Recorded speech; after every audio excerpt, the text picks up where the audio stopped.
Buenos días Ernesto, buenos días a toda la audiencia de Canal 21.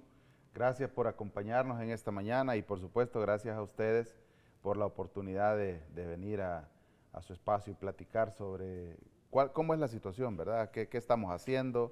¿Cuál es la ruta que llevamos en la gestión de esta emergencia?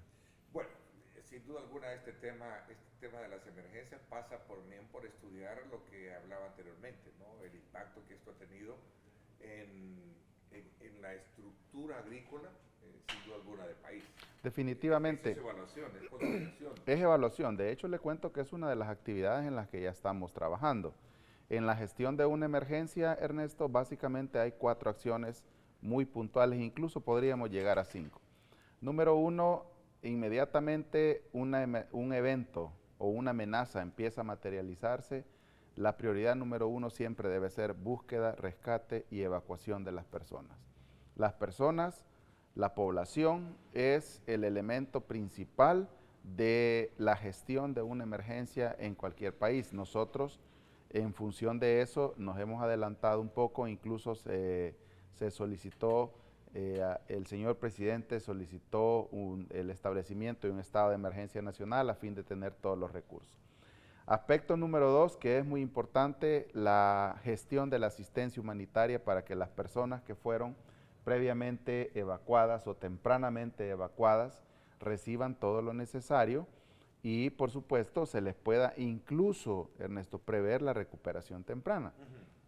El tercer elemento principal es iniciar de forma inmediata la evaluación de daños, porque eso nos permite no solamente tener datos concretos sobre cuál ha sido la magnitud, en qué cuantía ha afectado una emergencia, y el cuarto aspecto, muy importante, que justamente sale de esto es cuál es la ruta que deberíamos llevar, hacia dónde debe apuntar la rehabilitación y la reconstrucción. Obviamente el evento ha sido un evento hidrometeorológico, sabemos que hay terrenos anegados, sabemos que pudo haber muerto ganado porcino, caprino, bovino. Sabemos que si en algún momento se tenían granjas, como sucedió en el caso del río Amayo, en La Libertad, en una sola noche se murieron 3,000 gallinas ponedoras. Entonces, esos daños, todos esos daños y pérdidas, porque también algo bien importante, inmediatamente uno llega a una zona donde ha impactado un evento, uno ve daños, pero es bien importante que la población denote que los daños es lo que vemos en el preciso momento, ¿no? Pero hay pérdidas que probablemente vamos a ir viendo en el corto, mediano y largo plazo. Préstamos que se hicieron, por ejemplo, para montar una granja. Eh, digamos, más que préstamos también, créditos que de repente son repetitivos, que de los que hacen uso la mayor parte de los agricultores en el terreno, que se los vuelven a conceder una vez ellos han hecho algún abono significativo de la cosecha anterior. Entonces, en algún caso hasta se llaman créditos de avío, qué sé yo. Entonces, es importante valorar todo eso y la ruta que ahora debemos seguir parte de tener un informe real. Bueno, ahí estábamos viendo parte de los testimonios Claro. de las personas que fueron afectadas. Y eso es una emergencia que concurre precisamente al auxilio de ellos. Ella decía tenía una pequeña tienda con la cual Sí. subsistía. Y es que algo bien importante que hay que decir en esto es, cuando se dimensiona, cuando se dimensiona el impacto de un evento, Ernesto, frecuentemente eh, siempre se ha visto digamos, con una perspectiva macro, es decir, el desastre generalizado como una situación macro, pero no nos detenemos a pensar en esos desastritos, porque para esta señora, y quisiera detenerme un poco antes de seguir hablando o utilizando este término, el término emergencia y desastre, Ernesto, tiene una diferencia pero muy abismal. Frecuentemente nosotros utilizamos mucho el término desastre, incluso a veces hasta de forma errónea. Hablamos de desastres naturales y eso no existe. Lo que tenemos son eventos naturales que pueden generar emergencias en el entendido que esta es un evento que ha generado daños, pérdidas, pero que nos permite seguir respondiendo. Es decir, no hemos perdido la capacidad de respuesta. Tenemos los recursos, tenemos los medios, tenemos el personal, tenemos la infraestructura para seguir gestionando la emergencia. ¿Cuándo debería ser declarada una zona de desastre? Cuando se perdió todo, ¿verdad? Cuando la capacidad de respuesta quedó borrada totalmente. Estoy hablando de eventos imagine usted, por ejemplo, el tsunami de 2004 allá en Indonesia y en todo el archipiélago ese, que básicamente quedó borrado del mapa la capacidad para gestionar la emergencia. Hoy por hoy ese no es el caso del país. Lo que tenemos es una emergencia, están los recursos. De hecho, el haber declarado o el haber hecho una declaratoria de emergencia nacional hoy mismo nos está permitiendo disponer de todos los recursos del Estado para poder responder no solamente tempranamente, sino que en el transcurso de, digamos, de los hechos que está dejando la emergencia, visualizar cuáles son las brechas que deben irse resolviendo. Interesante, voy a hacer una pausa. Bueno, gracias nuevamente por estar con nosotros. Continuamos conversando con el director de Protección Civil, Luis Alonso Amaya. Aprovechamos este jueves para hacer una evaluación ya en su primera parte sobre el impacto que ha tenido en el agro y ahora desde el punto de vista de la infraestructura y sobre todo también medir los alcances que ha tenido el llamado de emergencia y de atención y prevención que en este caso Protección Civil da cuando se presentan estos fenómenos. Antes de entrar un poco a comprender mejor las acciones a partir del estado de emergencia declarado por la Asamblea Legislativa, ¿cómo no? Quisiera poner en perspectiva solo un ejemplo de la atención, del esfuerzo, del trabajo que muchos hicieron a lo largo de estas horas que se da su paso la tormenta Julia por nuestro país. Ahí vemos cómo personal de Protección Civil, sí, ¿verdad?, están tratando la manera, bajo esa correntada, de ayudarle a una persona que había estado, en el peligro, creo que 15 horas, ese fue el testimonio. Así es, 15 horas. Esta es una persona, Ernesto, que fue rescatada. Quiero comentarle que este personal que usted justamente ahora está viendo es el personal de la unidad de guardavidas de la Dirección General de Protección Civil. A partir de la previsión del impacto que teníamos, una de las primeras acciones fue cerrar todas las playas. Se suspendió la pesca artesanal, se suspendió la pesca deportiva, se suspendió la pesca industrial, con el objetivo de que no tuviéramos a nadie en playas y poder redistribuir este personal que usted está viendo ahora en este momento en aquellos puntos donde por las características topográficas ya sabemos que esto fue en el río Paz, le cuento. Esto fue en el río Paz. Esta persona estuvo atrapada. Al final se hizo un operativo con esta técnica. Esa técnica, Ernesto, se llama TREPI, técnica de rescate para inundaciones. Le cuento que ahí, en el preciso momento que se ve que se tira el tubo ya venía un rescatista junto con la persona. O sea, más arriba ya se había tirado. Ahora va a ver usted la persona que se quita el chaleco. Él ya venía en el río, ya había logrado hacer... Pero es que esto parece más bien como un guión de película, pero un poco por el parangón, ¿verdad? En términos de que es una persona que ya iba, arrastrada. Si este personal no hubiera estado ahí, Ernesto, ese señor fuera hoy mismo una de las estadísticas de fallecidos. Porque iba ya arriba. A la deriva. Lo más seguro es que más adelante cualquier tronco lo golpea, cualquier piedra lo golpea y esa persona hoy fuera parte de las estadísticas. ¿Esto sucedió en el río Paz? En el río Paz, en las cercanías de Garita Palmera. Entonces, esta persona estuvo atrapada un buen rato, le cuento. Estuvo atrapada, ahora mismo no recuerdo cuántas horas. Fueron como 15 horas. Aproximadamente.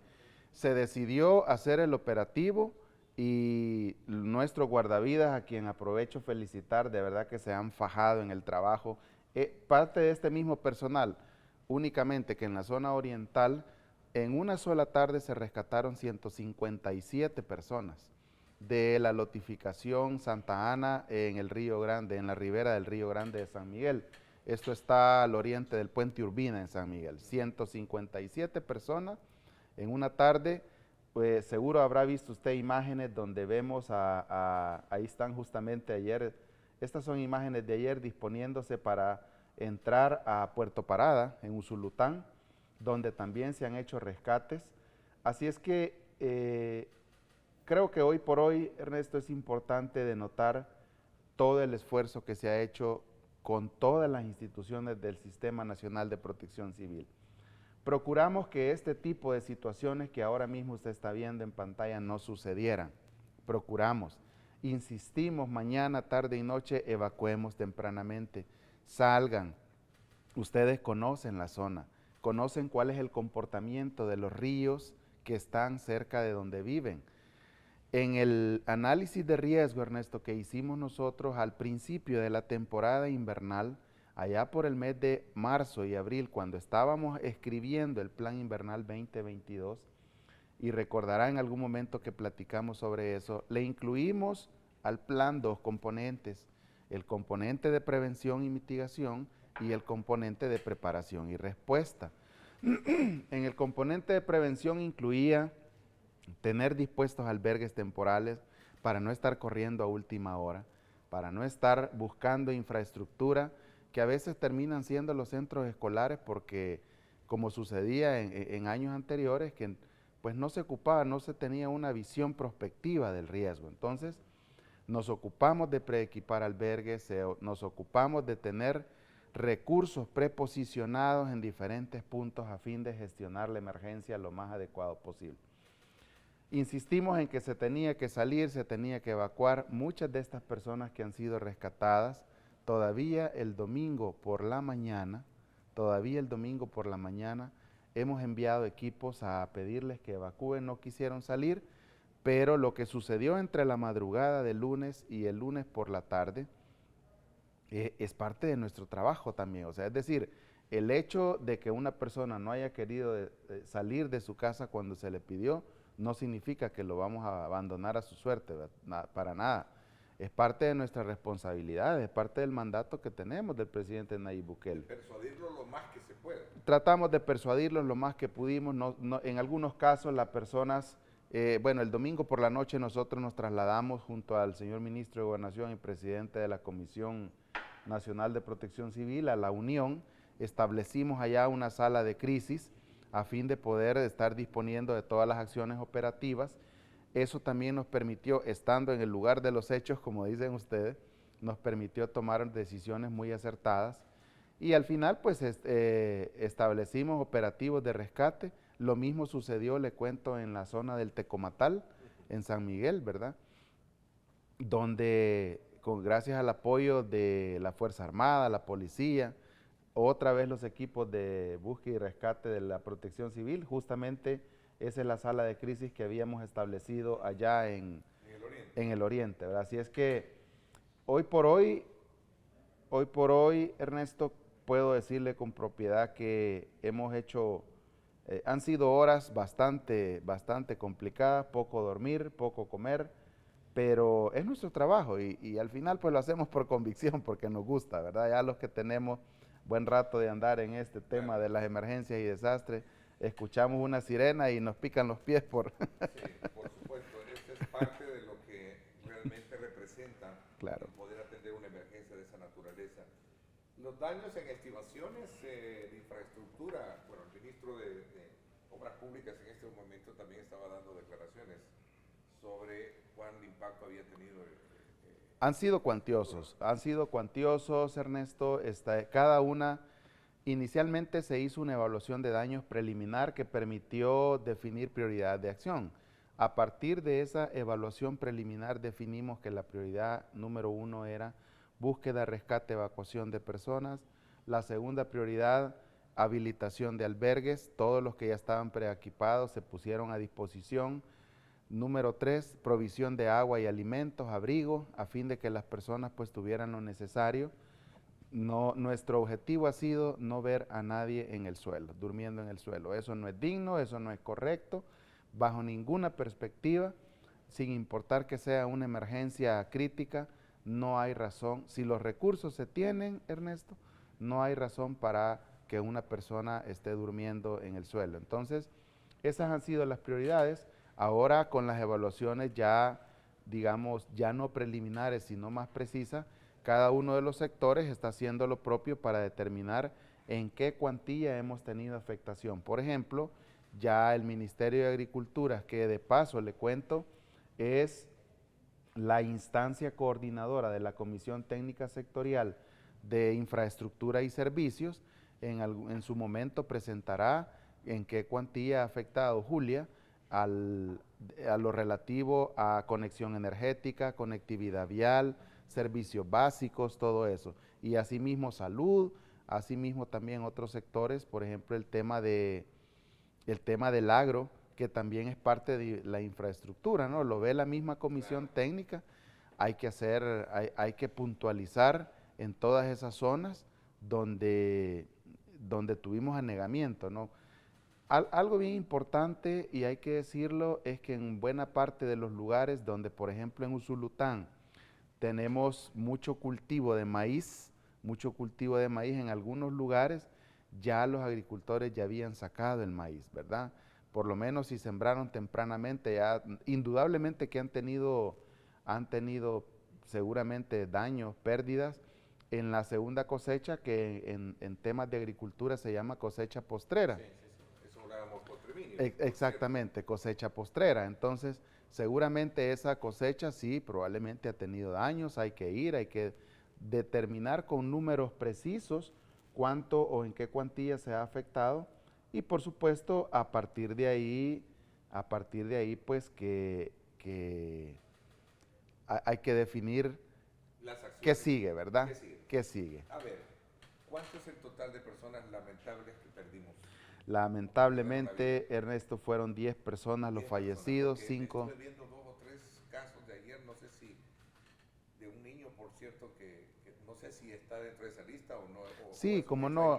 Sí, no, es un niño que lamentablemente falleció en Panchimalco. En Panchimalco. Sí, falleció en Panchimalco. Arrastrado por una correntada. Exacto, sí, exacto. Entonces, pues, es un hecho muy lamentable.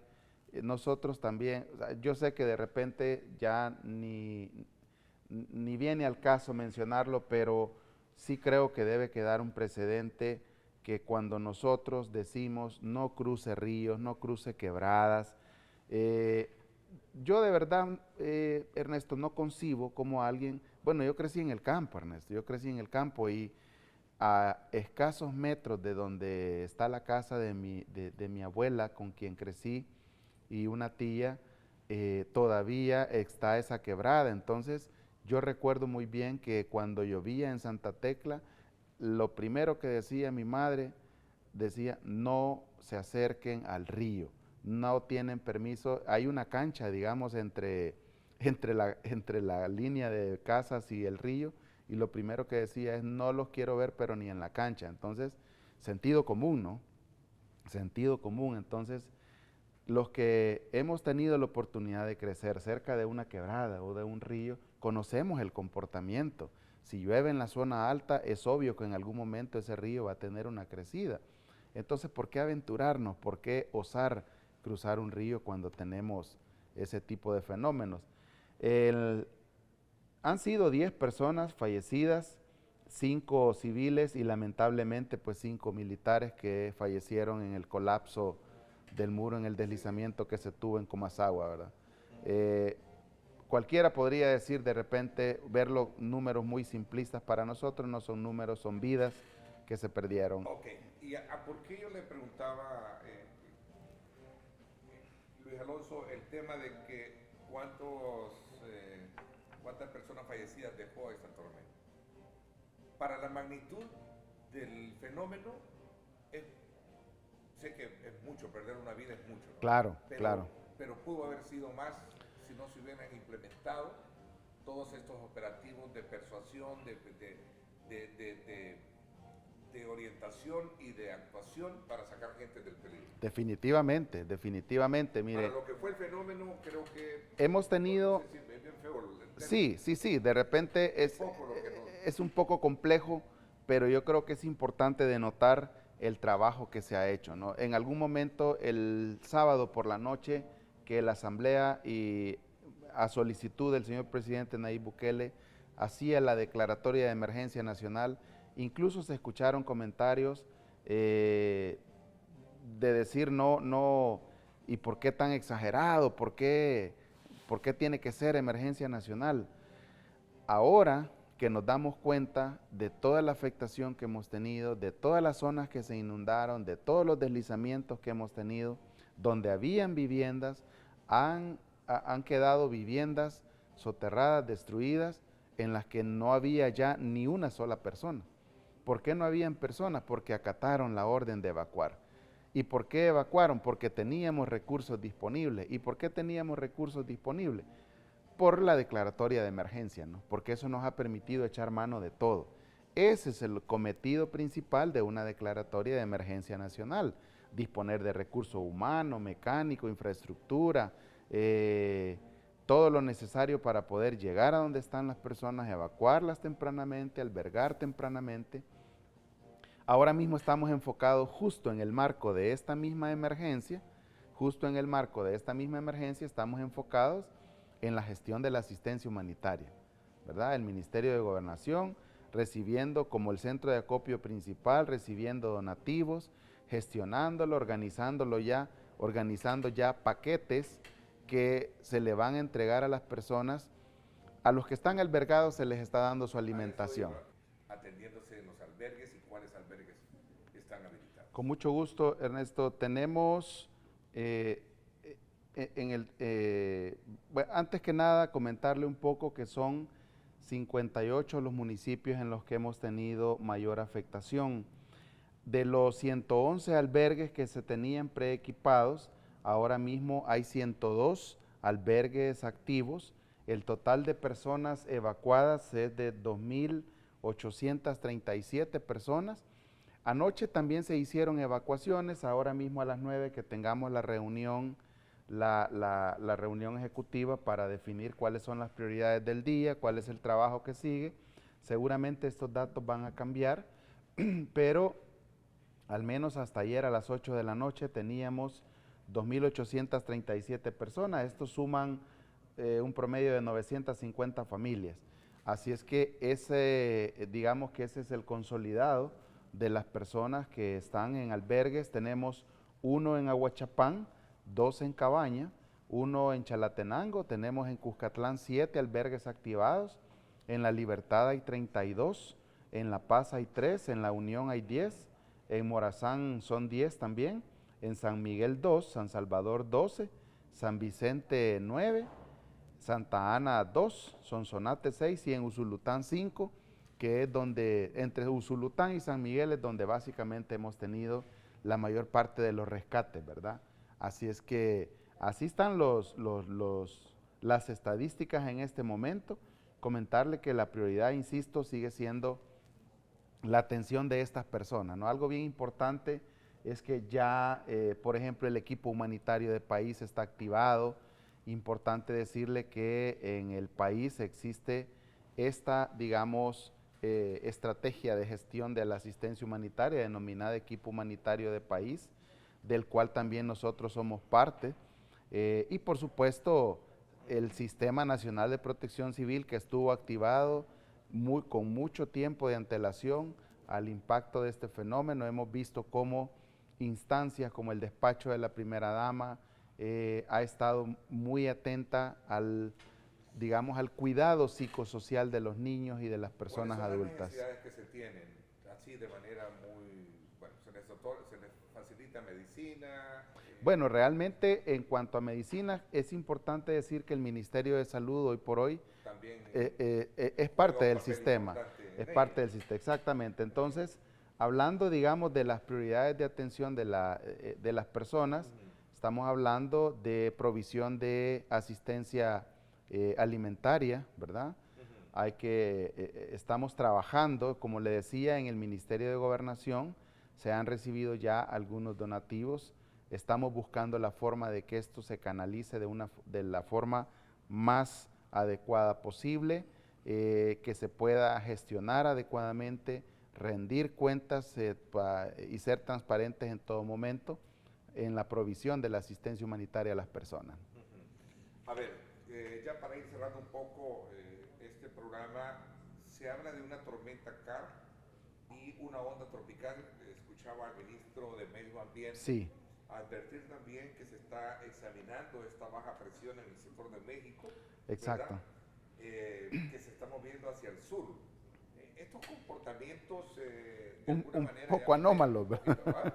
un poco anómalo. Sí, o sea, ya nos deja un poquito con el temor a que, bueno, vamos a seguir el tempestado o cuál es el examen, eh, digamos, esto es de especialidad meteorológica, pero que se Sí. puede tener al respecto. Definitivamente. Bueno, en primer lugar comentarle que la temporada invernal aún no termina, ¿verdad? La temporada invernal aún no termina. Es importante que la población esté muy pendiente de la información que se está trasladando a través de fuentes oficiales y por supuesto a través de los espacios que ustedes muy amablemente nos brindan. Realmente sí hay una onda tropical, que podría estar llegando en las próximas horas. Creeríamos que eso podría dejar algunas tormentas, esperamos que no sean de gran consideración. Sin embargo, es importante que sopesemos que la cantidad de agua que se ha precipitado en la tormenta, en el marco de la tormenta Julia, ha sido suficiente como para dejar saturado todo el territorio nacional. Solo El peligro es latente. es latente. Se mantiene. Por un lado, digamos, el peligro o la probabilidad de seguir teniendo deslizamientos, ¿verdad? Sí. En segundo lugar, hay que recordar que toda esa agua, por ejemplo, en Berlín tuvimos 269 milímetros. Toda esa agua que ahora mismo está impregnada en el territorio, esa baja por los colectores quebradas, se llaman quebradas de invierno. Estos todavía van a seguir colectando agua. Esa agua va a terminar llegando siempre a las zonas de planicie, en el Bajo Lempa, Veamos un poco, este es lo último que nos está presentando en nuestro equipo de producción. Sí, Donde el NOAA ya tiene plenamente identificada la trayectoria. Va bajando hacia el sur y esto puede de nuevo sumarse. Ahora, primero digo que no tengamos mayores complicaciones porque la permeabilidad de los suelos está saturada hoy. definitivamente. Tenemos agua y el peligro se mantiene porque un medio movimiento telúrico se nos puede venir a alguien que viva en zona de riesgo. Exacto, definitivamente. O sea, pero aquí hay algo bien importante que denotar.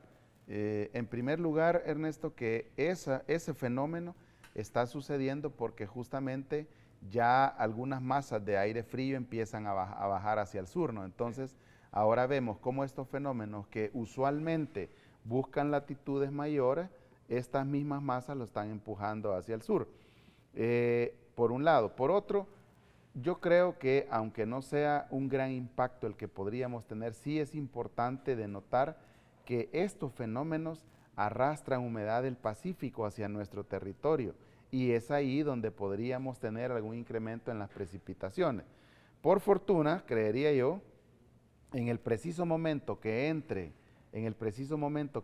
a tierra mexicana, esto va a tener un efecto de degradación casi de inmediato, pero eso no debería hacernos bajar la guardia. Es importante que las personas que viven hoy por hoy en zonas de riesgo, nuevamente, si hay que evacuar, evacuemos, no esperemos hasta el último momento. Esta perspectiva que tenemos en imagen y animación nos ubica mejor para comprender el fenómeno del que estamos hablando.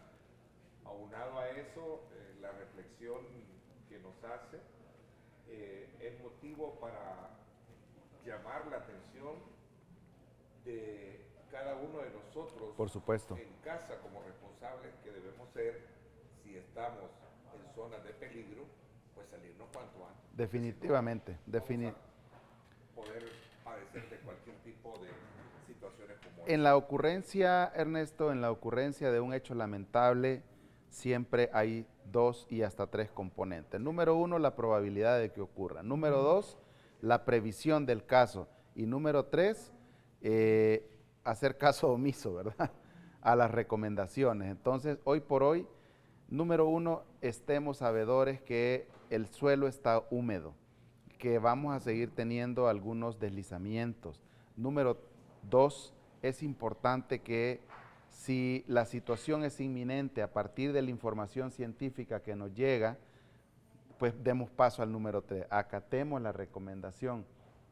evacuemos. Tenemos cualquier cantidad de recursos para asistirle. Tenemos todo el material dispuesto, tenemos todo el recurso humano, recursos mecánicos para incluso llegar a traerlo hasta donde usted está, amigo televidente. Si vive en una zona de riesgo, déjese asistir. 2281-0888, 7070-3007 y por supuesto todos los números rápidos que usted puede accesar de las instituciones de emergencia. 911 de la Policía Nacional Civil, 132 del Sistema de Emergencia Médica, 913 del Cuerpo de Bomberos. Lo importante es salvaguardarnos, ¿verdad, Ernesto? Ok, el tiempo se nos agotó. Gracias, Luis Alonso. Vamos a estar, desde luego, siempre en contacto. Por supuesto. Felicitar, aprovechar, voy a cerrar el programa felicitándolos a ustedes. Muchas gracias. Como Protección Civil, que han estado al frente, llueve, truene o relampaguee. Así es. ¿Verdad? Gracias por esas atenciones a nombre de todos los salvadoreños que hemos estado preocupados con esta y ocupados con esta situación. Muchas gracias, Ernesto. Lo hacemos con mucho gusto. Gracias. Por mi parte...